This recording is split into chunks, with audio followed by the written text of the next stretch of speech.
Here are the top sales books, in my opinion. First off, first caveat, leaders are readers. If you want the dollar bills, you need to pick up the books.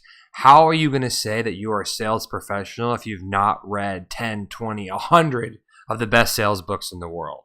So you want to be a leader, you want to make the dollar bills, you got to pick up a book. Required reading. This is not in this presentation because I have specific lectures or mention these books 100 times. So Predictable Revenue and Cracking the Sales Management Code. I have a whole lecture about cracking the sales management code, and obviously this whole course is about predictable revenue. These two books absolutely must be read by you immediately. On the first stop of our sales book journey, How to Win Friends and Influence People by Dale Carnegie. First lesson, don't criticize, condemn, or complain ever. Never criticize anyone, never complain about your situation. A person's name is the sweetest sound to that person. In sales calls, repeat the person's name over and over and over at the beginning of the call, at the end of the call. One of the hardest things I always find is dealing with clients all over the world is how to say their name. So you can be very blunt and just say, hey, I just want to be transparent. I was having a little bit of trouble figuring out how to pronounce your name. How do you say it? You can interest people by being more interested in them. Be a good listener. Do not show up on a sales call and show up and throw up. Blah. Keep your mouth shut. Talk a little bit and then shut up. Let them talk. So many sales guys, myself included, think they're smooth talkers and just want to talk. Shut up. Don't show up and throw up. Let the customer tell you what they need and then you can sell them. Make the other person feel important. You can't win an argument, ever, essentially. Even if you win the argument, you still lose because the other person's pissed and you got pissed. So the best way to win an argument is to never start one. Get the other person saying yes immediately. In sales, you can be used with qualification. You can say, do you use a CRM? Yes. Do you do this? Yes. And then you get them saying yes a lot, and then you interject your ask, which is like, would you like to buy a CRM from us?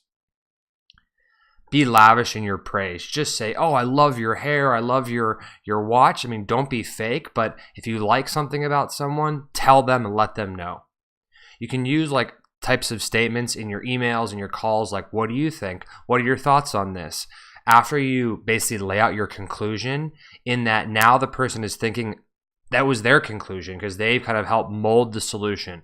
Get them involved in the process of coming up with the conclusion and the solution, and they feel like it's theirs. And use stories to get your messages heard. If you just talk about statements and facts, it's not very interesting. If you have a case study or something like that where you can tell a legitimate story, that's really interesting.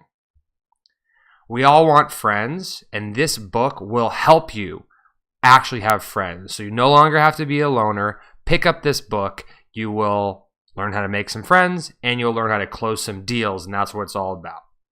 The second stop in our sales book journey is Spin Selling by Neil Rackman.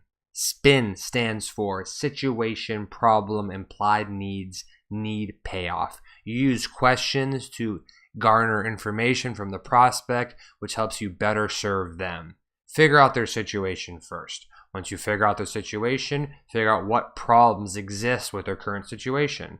Once you do that, figure out how your product can solve those problems, and then figure out and tie together how your product creates value from solving those problems. So just to repeat, figure out the background, figure out the problems, figure out how your product can solve those problems, and figure out the value that will be created by solving those problems. 4 stages of a spin selling sales call. Number 1, open. Build rapport, connect with the client, figure out their situation. Investigate, most important stage. Most salespeople kind of get in and just want to pitch. I get that. But you got to figure out their needs, figure out their situation. You need to qualify them, right? I think a huge thing in selling is basically selling to people who are unqualified. They're never going to buy. They're not the decision maker. They don't have the budget. They don't have a problem. So you need to investigate, qualify them at this stage. Make sure you understand their situation. Show what you can do, demonstrate your capability, and then obtain commitment. Close. Say, once you've done the process, will you buy?